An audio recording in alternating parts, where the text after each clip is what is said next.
Hi, this is Amy, and in this training, I want to share a great strategy for increasing your following as an author or publisher and ultimately selling more of your books, products, and services. And that strategy is to build an author platform by building a list from your book browsers and buyers. This doesn't have to be just your book buyers. You can also build a list of browsers as well, who you can convert into buyers later. Building a list has many benefits. It's going to help you build a base of raving fans who love your work and want to buy your next release. It's going to help you along those lines sell your next book by pre-selling and letting your fan base and your list know. And what that does is it really allows you to gain a lot of momentum for your next publications because you're not starting from scratch then.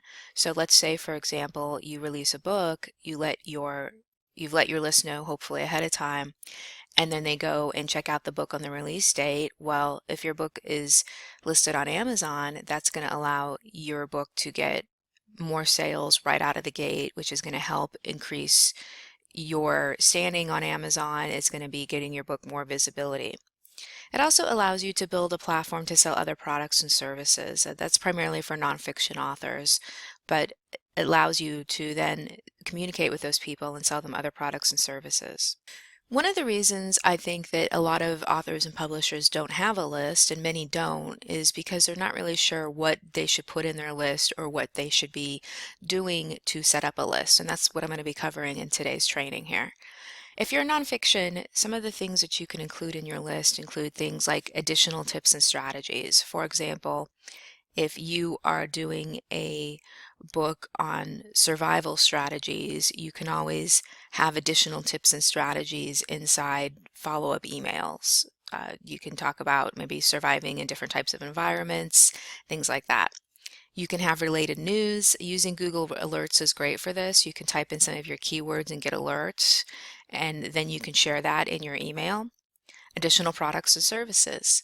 Again, if you want to do more of an affiliate marketing strategy, you could have a site where you have Amazon products on there. And if you have a book in the survival list, what you could do in your email is do a review maybe of different types of survival gear and then, have them go to your site where you have the product there. And then if they buy it, you get a commission. You can also share some information, teasers, dates about your next book.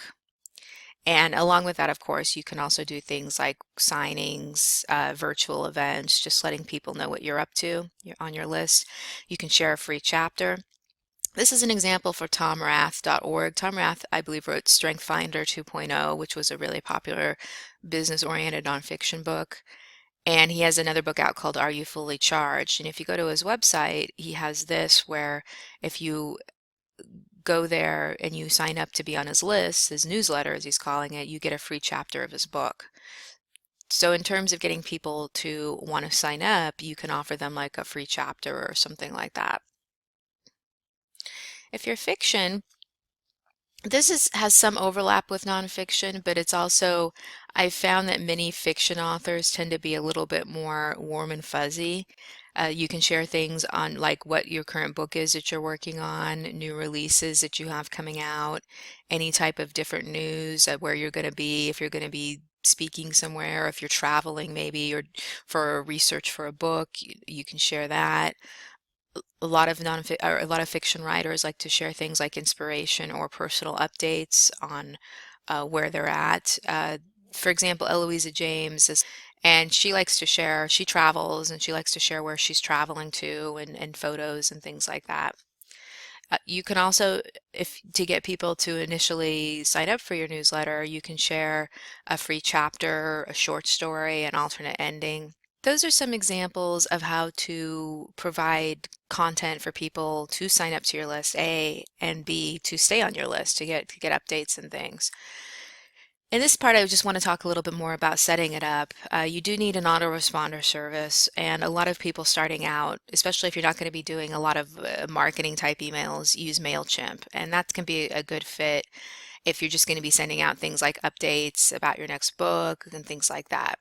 If you're going to be doing things like I mentioned with the survival book, selling people's products and services that aren't your own, like affiliate marketing, that you probably want to go with Aweber because they're fine with that, whereas MailChimp frowns on that. MailChimp is free for up to 2,000 subscribers. So again, I do recommend that if you're starting from scratch and you don't plan on doing a lot of marketing. You can also, if you think you might be, you can go with Aweber. It's a dollar trial, and for 2,500 subscribers, it's $29 a month. So setting this up, you first want to create your offer. You can just say, sign up for my newsletter and get my latest updates. But you'll find that if you actually have something specific they can get for free in addition to getting your newsletter, it's probably going to get you more subscribers. Then you would create your sign up page, and this is basically just where they would register to be on your newsletter or get on your list. The easiest way is really to have the autoresponder host it. If you were with Aweber, and I believe MailChimp does this, you can get a form such as this one, and you can just basically get their email or their name and email, and then at the top, if you want, you can say what they're going to be getting and signing up for. And then with Aweber, because I'm with Aweber, so that's my example here, you can have them host it. And so you just say yes, and then you get a URL right here. And then that's your squeeze page URL or your sign up page URL. And what's nice about that is you don't have to worry about setting up a site or anything. So if you want it just super easy, just have them host your sign up page. A lot of authors and publishers also just put it on their blog. The most effective way is to have it as a pop-up, and you can, if you have a WordPress blog, you can get free plugins for that. Or you can have it on the side, and that way people who visit your blog can do that. But I will say, don't let not, if you don't have a blog, you can still get a list set up, and I would strongly recommend that you do that. You can get a blog done later, but get your list going now. If you don't want to actually just rely on people coming to your blog and you're trying to get book browsers and buyers to go ahead and sign up to your list, what you can do is you can actually embed an ad into your book itself. And that way, if you have the ad at the beginning of your book, people who are looking at the sample or the first few pages can actually sign up from that and then sign up to your list. And that allows you to get more visibility and more traffic. They have to click on the ad inside the preview section of your book that they've downloaded on Kindle or one of the other platforms. Or either they're downloaded the preview or they've actually have the book itself. So if you combine this with a free book where you're going to be getting a lot of downloads, you can see that this can be a really powerful technique because people are downloading your book for free and then they can sign up to your list. The way to do this is you create a little ad, you create a JPEG ad. And here's an example. This is a software that I will let you know about. There's a link at the end of this training that lets you to create little ads. So this is a little ad about a product, but you know, it could easily be into a book. And so once you have this, you actually put this into the Word document of your book. So let's say, for example, you already have your book published as a Kindle book. Well, you'd go back to your Word document. And if you use something like Scrivener, you can probably do this as well. And you open up that original document, and then you put this ad hit in there. And you can put it, for nonfiction, I really recommend the front and the back of the book. For fiction, while you're not getting the browsers so much, I do recommend more the back because, again, these people are more fan based and you want to give them an opportunity to read through your content and like what you're writing. So you place this ad in here, and then you'll see here it says you right click on this inside Word. It says hyperlink. And then what you do is you actually link this ad to your sign up page that we saw previously here, whether it's hosted by Aweber or MailChimp, or you have it on your blog or whatever. So you hyperlink. Once you click on that, a little window will pop up and you put the URL in of where you have your sign up form.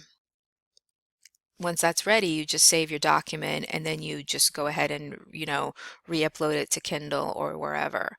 And what'll end up happening is it'll be just right inside your document. So if anybody clicks on the preview or inside the actual Kindle book, then they will click on this and they will then sign up for your list.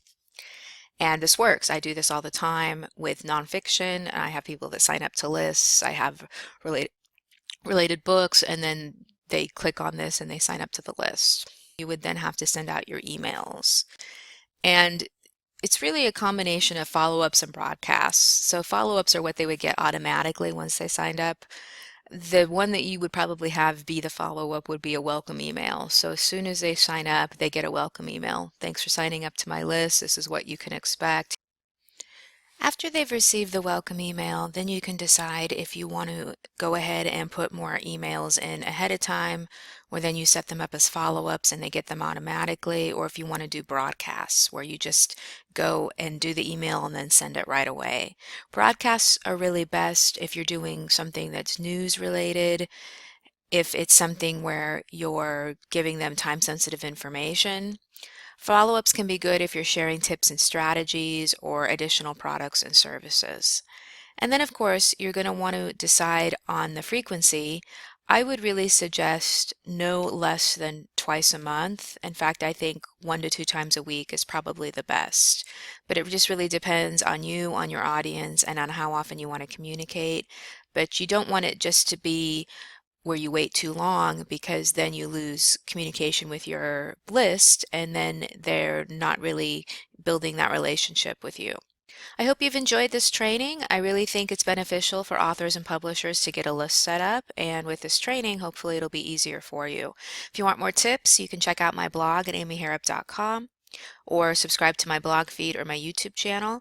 And I mentioned earlier in this presentation about the ad maker. There's a link here where you can go and check that out. It allows you to make pretty much any type of ad, like a Facebook ad or a banner ad or an ad that you can place in your book.